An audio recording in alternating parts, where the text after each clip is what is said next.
Hello, this is Haku and today we are going to reading SCP-5074, also known as A Childhood's End, Bubbles Burst. If you like this video, please like on video, comment down below, and subscribe to the channel. Now let's get right into this. Item number SCP-5074, Object Class Euclid. Special Containment Procedures. SCP-5074 is kept within a low-security simian containment enclosure and supplied with a typewriter, writing utensils, and paper. Requests made by SCP-5074 for further amenities are to be vetted by the resident simian containment and director. All anomalous phenomena documented by SCP-5074 are to be researched and contained by MTF Epsilon 4, Avesman. In the event that SCP-5074 documents an anomaly using a previously undiscovered esoteric object class, said classification is to be added to the Foundation Esoteric Class database. Additional note, in a joint effort with GOI 466, Wilson's Wildlife Solutions, SCP-5074 has been transferred to Enclosure 3 at Wilson's Wildlife Center to improve its morale and ensure continued cooperation. All documentation produced by SCP-5074 pertaining to anomalies and anomalous phenomena are to be analyzed by Foundation operatives working on Enclosure 03. SCP-5074 is an adult male chimpanzee Pantraglodytes. That's a... Oh, right, that's a scientific name. Displaying advanced sapience. This entity is capable of reading and writing English, Arabic, Bantu, and Swahili, and is fluent in Tanzanian and Sign Language. SCP-5074 possesses extensive knowledge of human and world history, as well as an abnormal encyclopedic intuition regarding anomalous phenomena. SCP-5074 is capable of explaining and writing documentation for anomalies unknown to the Foundation, and often does so without any instruction. The means by which SCP-5074 gains knowledge of anomalous phenomena is unknown.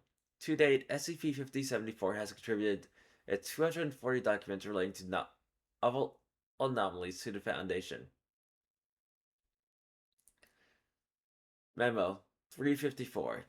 Sender: Michael Kilger. Recipient: Duncan Ayers.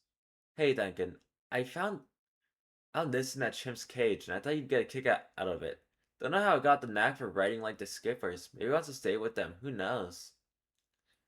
Marshall, Carter, and Dark LLP. Memo 355. Oh, the dates. April 15th, 2014. For both of them, actually. Sender: Duncan Ayers. Recipient: Michael Kilger. Why don't you ask it? I'm not my father. I won't trade this box for another.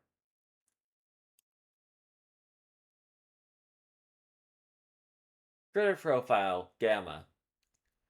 Species: Pantraglodytes, also known as chimpanzee. Primary caretaker: terrestrial team, Thomas said. Diet: seeds, berries, fruit, insects, and red meat. House at Wilson's Wildlife Center, Enclosure 3. Creature features: Gamma is our name for a very special chimp friend we have here at Enclosure 3. 18 years old and weighing in at 76 pounds. Gamma is a real energetic and friendly. We go so far as saying great. 8. But we warn there's more to Gamma than her friendly demeanor. And even though she doesn't mean it, she might end up hurting you badly if you're not careful. That's why all Wilson's employees must wear a radiation safety suit when interacting with Gamma or entering her enclosure. If you're wondering why, it's because our Gamma has a very special defense mechanism up her sleeve.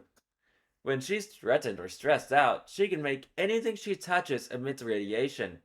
An excess of 600 instants, With an ability like that, you'd think Gamma would have to stay away from other chimps, but for reasons we don't really understand, Gamma's radiation is only dangerous to people.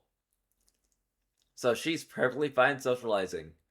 She's also been a sweetheart to all her handlers so far, and will only lash out if you deliberately bother her. So don't be a meanie. History. We first found Gamma in the Tanzanian and jungle, caring for a community of non-anomalous chimps in Gombe National Park. After reports of park rangers and caretakers getting sick with symptoms of radiation poisoning, the terrestrial team were called in to investigate.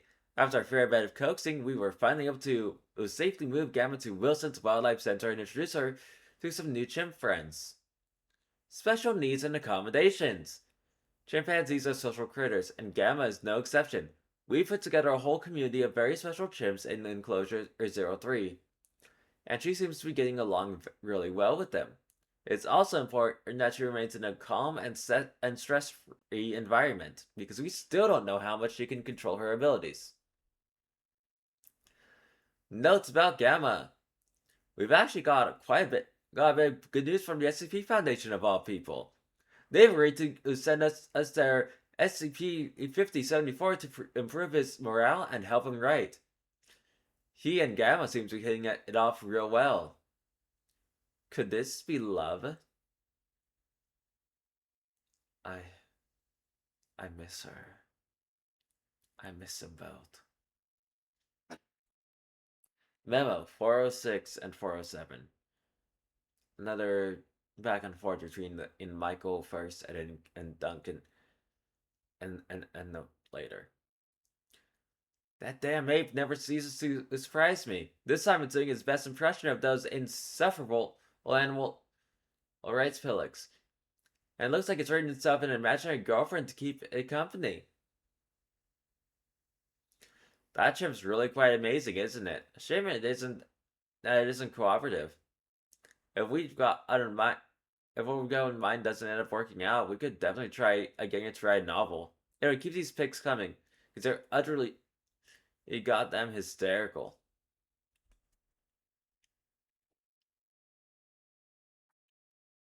Girlfriend, I don't have an out of it as complex. And I'd never write a novel. I don't write fiction.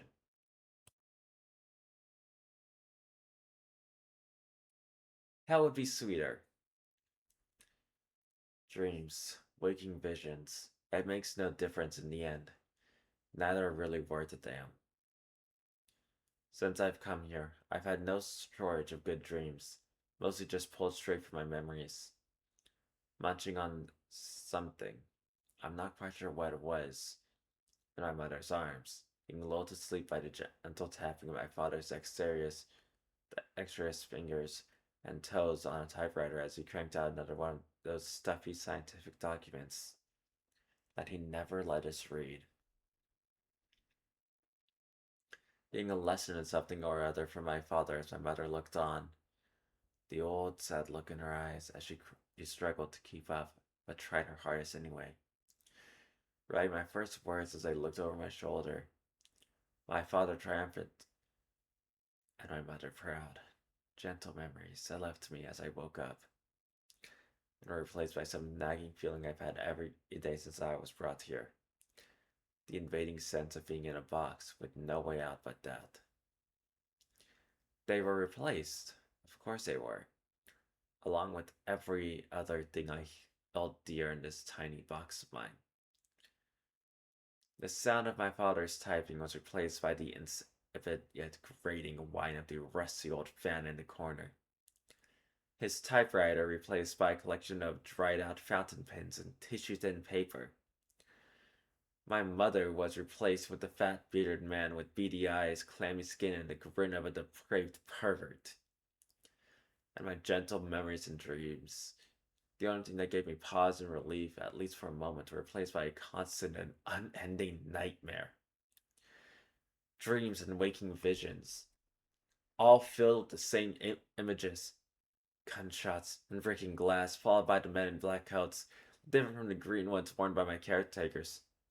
Surrounding us in the middle of the night, my mother screaming, My father being dragged away as the rest of the apes watched as if it was all just a spectacle. A spectator sport. An iron grip on my wrist, and being yanked back by a force I couldn't see. A snap, a burst of pain, and calling out with what energy I had left to someone, anyone who could help me. My mother's screech as she plunged her fists through a man's visor, watching as he fell on his knees and convulsed as smoke bellowed from a hole. Another gunshot. To hell with what I remember. To hell with it all. It isn't worth a damn remnant. This. Memo 466 between Michael Keeger and Duncan Ayers on April 20th of 2014. So it's been nearly half a year and the chimp's still not cooperating. Our client's getting a bit tired of waiting. In all honesty, he's probably been tired of waiting for months. But he's willing to pay out every hole in his body for a pet chimp who can also do his taxes. To the point, consider this a formal request to show this goddamn imp the meaning of loyalty before it costs us. You have our permission to do whatever the hell you want to that chimp. Just don't damage the goods too much. You. Horrible people. Torture. No point in sugarcoating it or brushing it off as anything other than what it is. My father was the first to introduce it to me when I was too young to grasp the concept. He told me about all the ways humans used to and continue to hurt each other. Of thumbscrews and iron maidens, of slathering someone in honey and tying them up in the desert for the ants to pick them apart. Of laying cloth on their faces and making them feel like they are drowning. Of one who was nailed to the cross which later became the symbol of his movement. All of this while I lay in my father's lap. A child enraptured in something I knew was too terrible to know, but too terrible for me to ignore. Needless to say, this left my young mind reeling. Though I later learned this was not the case, I had thought then, as a sheltered young chimp, that torture was something my kind did not partake in, with pain in being reserved for short experiences of discomfort, bee stings, getting nicked in a fight, for example. The concept of unending and constant pain inflicted for the sake of it was to date the most horrifying thing I'd ever heard, and the fact that I thought it was an act only humans took part in was enough to make me fear and distrust my caretakers from then and on. I buried myself in my mother's arms and cried every time those men and women in green hazmat suits came to care for me, lashing out if they came close enough. My mother didn't speak to my father for weeks afterwards. Every waking hour was spent with me.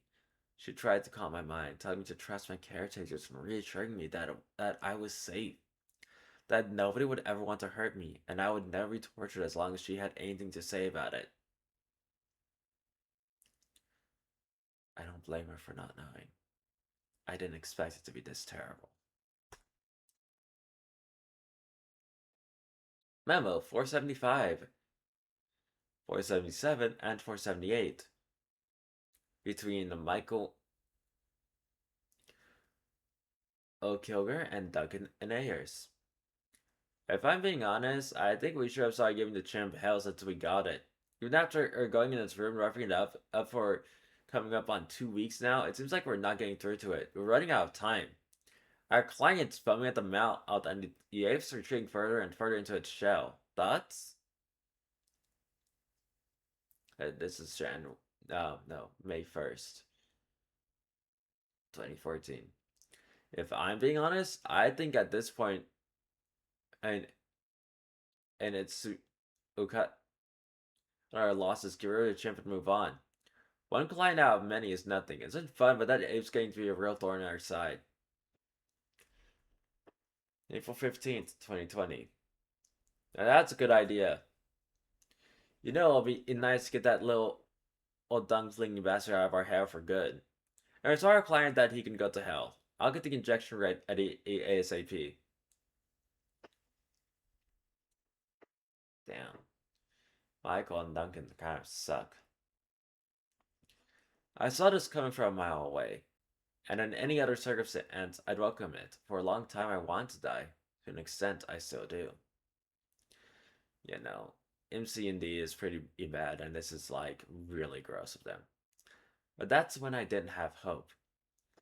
The fat man's torture was meant to demean me, to push my soul out of my body, to crush it against the ground and kill all that made me whole, to make me subservient, to conquer, to subtract. It has done none of that. Hate. Another concept I knew not as a child.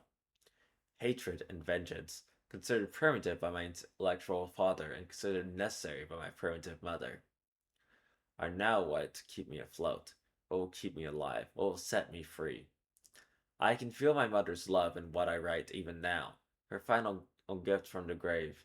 Her warmth sustains me and rushes my writings like a gushing stream. Water to me, lava to them. My father once taught me of a great disaster that once struck humanity.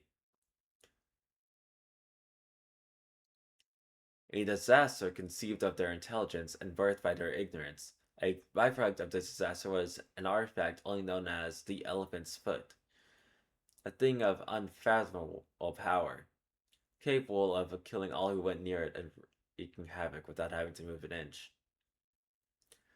I was terrified of it, as I was of many things my father taught me. Now, though, an elephant's foot is precisely what I need. An elephant's foot, strong enough to crush my enemies and kick them on my prison.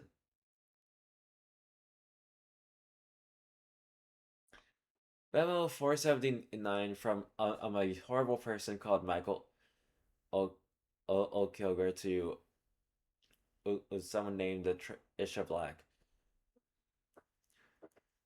Sent on May 2nd, 2014. I'm gonna be out of my office for a while today. I'll put that chimp to sleep. If anyone comes by the office, send them away. Matt Kilger has always loved his job, and today's no different. Other than the fact that today's bound to be the best day of work he's ever had. Having worked with lots of animals in the past, he thought that a chimp wouldn't be any different. Just give him food and train him well, and he's bound to be a sweet exotic pet for some lucky client. That's how it's always worked anyways. The client gets the app, or the company gets cash, everyone's happy. This chimp, though, maybe it's the fact that he's too stubborn. Maybe it's the fact that he's too smart for his own good. Whatever the case, he's less of a Bubbles Jackson and more of a Travis, and the old tricks Michael learned in a circus don't seem to be working. Clients would know better, pouting like a goddamn petulant child every time he tells them the imp's not been properly trained yet.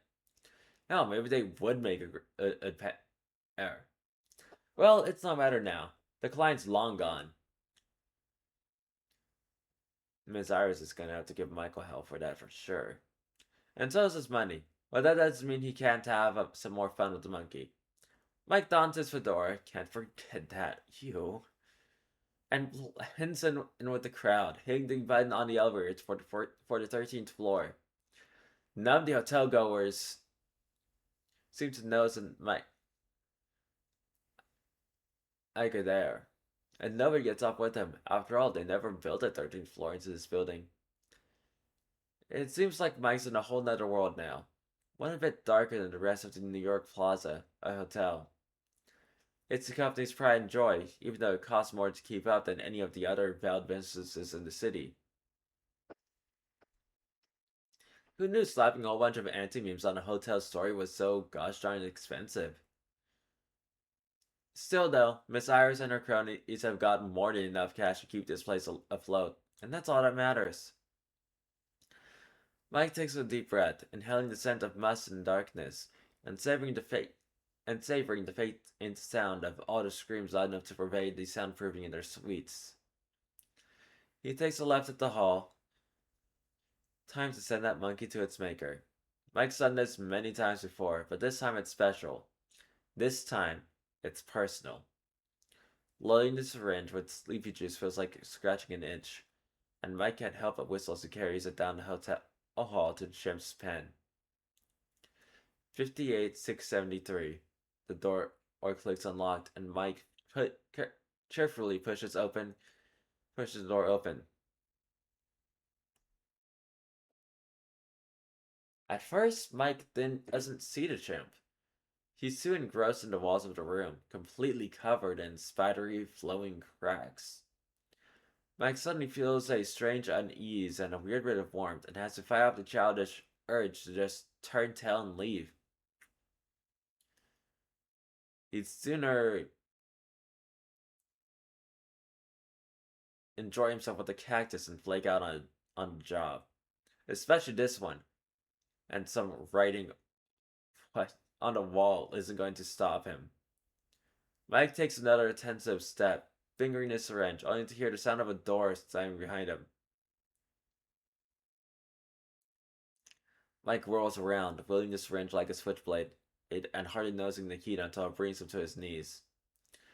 The last thing Michael Kilgore sees before it all fades to black is the chimp, hanging from a light fixture on the ceiling, and grinning like a gosh darn idiot. And Mike can only muster a weak yell and a toss of now empty syringe before he collapses on his face and feels all the heat of Hiroshima and Nagasaki, and the elephant's foot engulf his unprotected, soft body like boiling water. The chimp drops up from his perch and leans over his captor's smoking corpse. The crafty grin replaced by the analytical and uncannily intelligent gaze the man on the floor would have known well. After stroking his chin for a second, he takes a cadaver's fedora, puts it on, and leaves.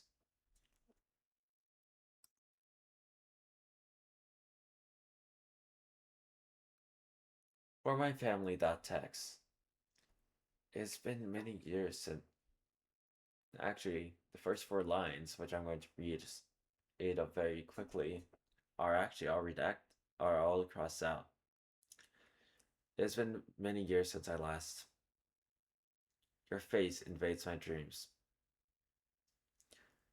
It's hard to remember a time when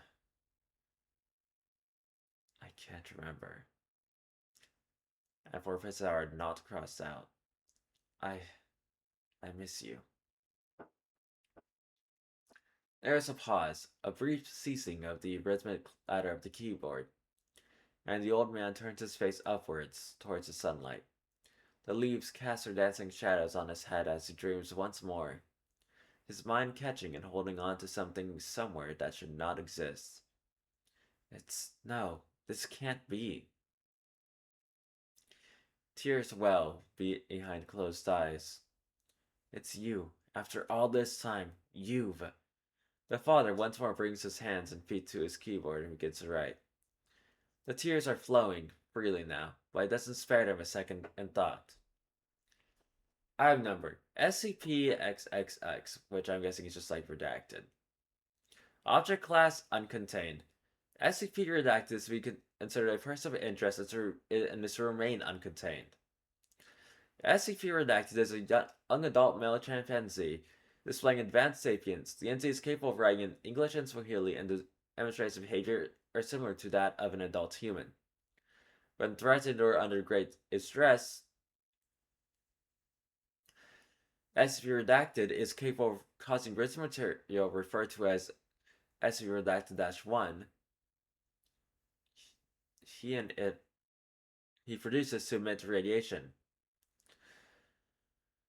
The exact amount of radiation emitted by SCP redacted 1 instances is currently unknown. SCP redacted was contained for 6 months in 2014 by a group of interest Marshall Carr and Dark. During this period, SCP redacted underwent severe psychological and physical trauma at the hands of his captors.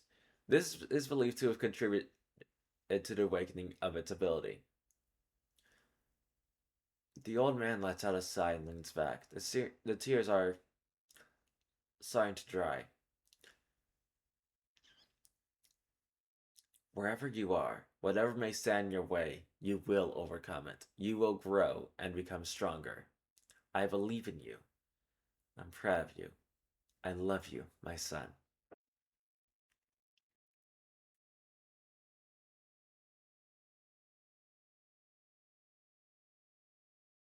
It's been a while. I tried to put off writing since I left town and started anew. But it's clear now that I'm nothing without it. Hell of a way to start a diary, huh? I also promised myself I'd stop up with the perfectly poetic BS. But it turns out I'm nothing without that too. Oh. Anyway, not many people noticed me on the 13th floor of that hotel, and those who did just nod and greet me as if I was one of them. I eventually found an elevator and punched a button to go downstairs. If the people on the 13th floor treated me like one of them, the people in the elevator treated me like a nobody. I managed to steal a few wallets before I passed by in that building. All of them were loaded, picked straight from the pockets of the obscenely wealthy, who my father called the bourgeoisie, and who I call suckers.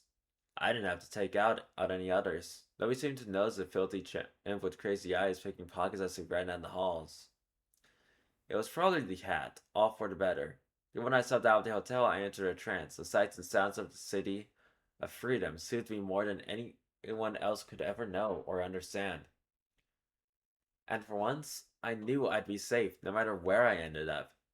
I ended up where people and chimps with newfound wealth and an understanding of currency have run to Ugo in the department store. I'd walked in a trance for God knows how many blocks, still clutching those fat wallets in both my hands, and perhaps had subconsciously felt the need to buy something to lighten the load. I ended up with two less wallets, two gray children's sized three-piece suits, another regular fedora, a pair of sensible black sneakers, this notebook, and a pack of all-point pens. The last of these, I'll admit, were bought somewhat on impulse. The cashier didn't seem to notice when I collected the counter and handed her cash with my right foot. Nobody seemed to pay any mind when I emerged from the store's bathroom awkwardly dressed, looking to all the world like a circus ape. I suppose the next thing I should document is subsequent trips to the grocery store, to renting of my flat, all those inane and minuscule details of the everyday life of a young chip in the city. And I suppose that'd be worth writing about in my own time, but that's not important. At least not now. There are more worthwhile things to attend to. But I suppose it never hurt me to write more than I had to before.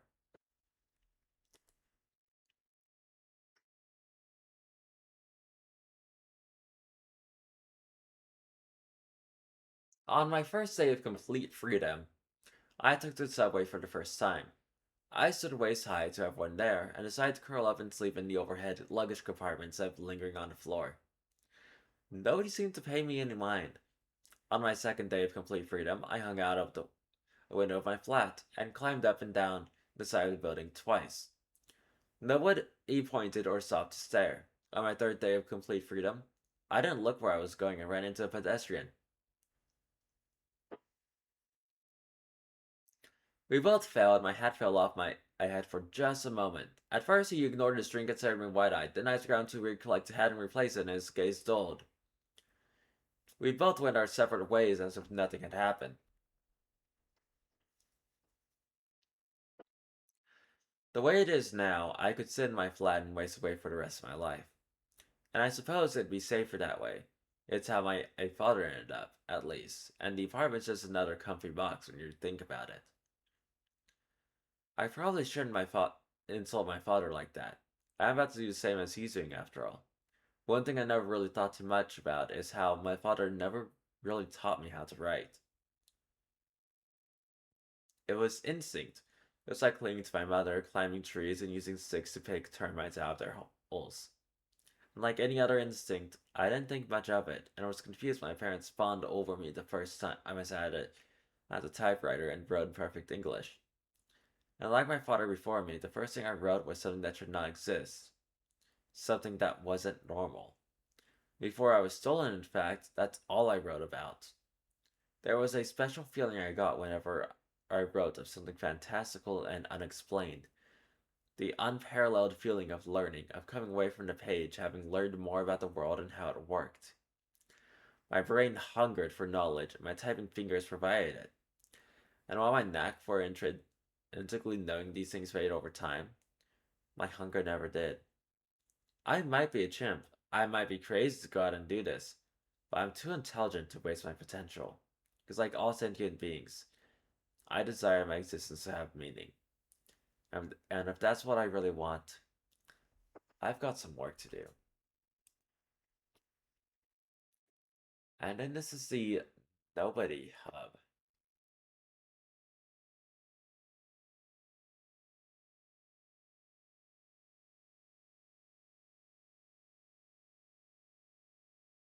Not entirely sure what that is. I'll be sure to look into it another time.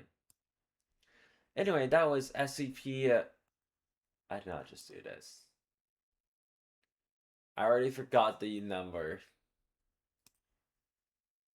5074. If you like this video, please leave a like on the video, comment down below, and subscribe to the channel. I have no idea what I'm going to do next time or when that next time will be. So until then, goodbye!